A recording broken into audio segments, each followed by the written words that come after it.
जय हिंद। आप सभी को गुरुकुल यूट्यूब चैनल में स्वागत है। आज के इस वीडियो में हम लोग फंडामेंटल ड्यूटीज़ के बारे में समझेंगे। जिस तरह से पिछले वीडियो में हम लोग फंडामेंटल राइट्स और डीपीएसपी के directive principle of state policy के बारे में समझे थे, उसी तरह से फंडामेंटल ड्यूटीज़ के बारे में समझेंगे। दोस्त, ये फंडामेंटल ड्यूटीज होती क्या है, सबसे पहले तो ये समझते हैं। जिस तरह से हम इंडिया में हमको फंडामेंटल राइट्स मिला, जो अधिकार मिला है, उसी तरह से जब अधिकार इंसान को कुछ मिलता है तो उसके साथ साथ कर्तव्य भी मिलता है, कुछ काम भी आपको करना है। अगर कोई इस यहाँ पे एक कहावत है, हम बोलेंगे और कि great power comes great responsibility.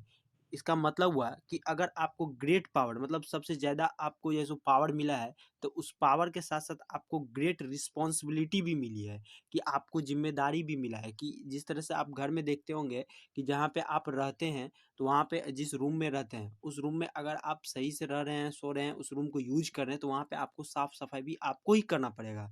कोई थर्ड पर्सन आदमी बाहर के आके नहीं कर सकते हैं। तो उसी को ड्यूटीज बोलते हैं। उसमें जो आप रूम में रहते हैं उसको राइट बोलते हैं। तो ये कॉन्स्टिट्यूशन के हिसाब से यहाँ पे फंडामेंटल राइट्स हो जाएगा, जो हमको देश में मिला है और जो इंडियन कॉन्स्टिट्यूशन से मिला है, और फंडामेंटल ड्यूटीज। तो फंडामेंटल ड्यूटीज के बारे में हम लोग समझेंगे इस वीडियो में। फंडामेंटल राइट्स के बारे में हम लोग पिछला वीडियो में समझे थे। जिसको वो वीडियो जो लोग नहीं देखे हैं, हम आपसे रिक्वेस्ट करेंगे कि आप उस वीडियो को जरूर देखें। तो फंडामेंटल राइट्स बहुत इंपॉर्टेंट है कि आपको क्या अधिकार मिला है, आपको क्या क्या अधिकार है, वो जानना जरूरी है एज ए इंडियन। आप एग्जाम का तैयारी सेकेंडरी मैटर है, लेकिन आप एज ए इंडियन आपको ये चीज़ जानना है कि आपका क्या अधिकार है, आपके अपने देश में क्या आपको राइट्स मिला है, क्या ड्यूटीज है, आपको ये जानना बहुत ज़रूरी है। इसीलिए आप इस वीडियो को ज़्यादा से ज़्यादा शेयर, सब्सक्राइब और लाइक ज़रूर करें, ताकि हर एक इंडियन तक ये बात पहुँचे कि उनका क्या अधिकार और क्या ड्यूटीज है। तो आइए हम लोग समझते हैं। तो देखिए, फंडामेंटल ड्यूटीज जो है सो ओरिजिनली जो है सो इंडियन कॉन्स्टिट्यूशन में नहीं था। मतलब जिस टाइम कॉन्स्टिट्यूशन बना, लिखा गया, उस टाइम ये फंडामेंटल ड्यूटीज नहीं था। तो इसको कब ऐड किया? जब जिस टाइम इंडिया में इमरजेंसी था। कब, कितने, कौन से टाइम में इमरजेंसी था? 1975 से लेके 1977 तक जो है सो इंडिया में क्या था? इमरजेंसी लागू था। उसी टाइम 42nd कॉन्स्टिट्यूशन अमेंडमेंट करके 1976 में जो है सो फंडामेंटल ड्यूटीज को ऐड किया गया। ये 42nd इंडियन कॉन्स्टिट्यूशन जो है सो एग्जाम में कितना बार पूछा गया है कि मिनी कॉन्स्टिट्यूशन के नाम से कौन से कॉन्स्टिट्यूशन अमेंडमेंट को जानते हैं? तो 42nd कॉन्स्टिट्यूशन अमेंडमेंट एक ऐसा कॉन्स्टिट्यूशन अमेंडमेंट है जिसको मिनी कॉन्स्टिट्यूशन के नाम से जाना जाता है, क्योंकि इस टाइम इमरजेंसी था। अब बहुत सारे बदलाव इंडियन कॉन्स्टिट्यूशन में किया गया।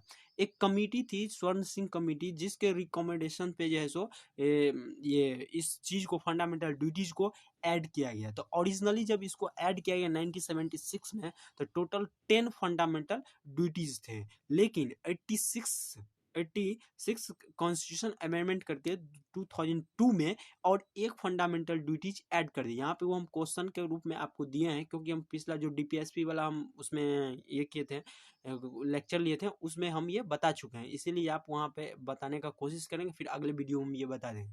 और एक फंडामेंटल ड्यूटीज को इसमें क्या किया गया? ऐड किया गया था। टोटल अभी अगर प्रेजेंट में आपको कोई पूछे कि फंडामेंटल ड्यूटीज कितना है, तो 11 फंडामेंटल ड्यूटीज है। अब यहाँ पे समझते हैं कि इसको कहाँ पे रखा गया, संविधान के किस भाग में रखा गया।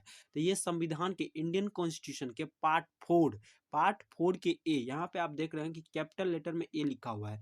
जहाँ पे कैपिटल लेटर में ए लिखा हुआ मिले, समझिए कि अमेंडमेंट किया गया, मतलब उसमें सुधार करके उस चीज को, एक नया चीज को उसमें जोड़ा गया है कॉन्स्टिट्यूशन में।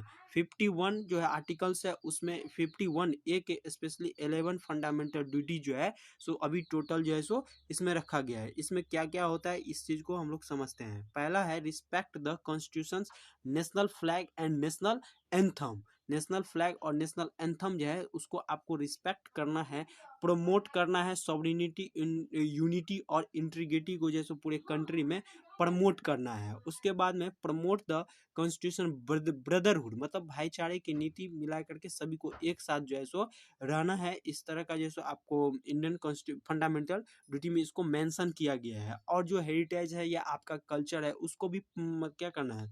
प्रोटेक्ट करना है, उसको आगे बढ़ाना है, ऐसा नहीं कि उसको खत्म करना है। तो ये देखिए यहाँ पे लिखा हुआ है नीचे सबसे, however like the directive principle, ये डायरेक्टिव प्रिंसिपल की तरफ है। अगर आप इसका, अगर ये इसको लेकर के आप कोर्ट में नहीं जा सकते हैं। ये आपकी इच्छा पे या आपके श्रद्धा पे डिपेंड करता है।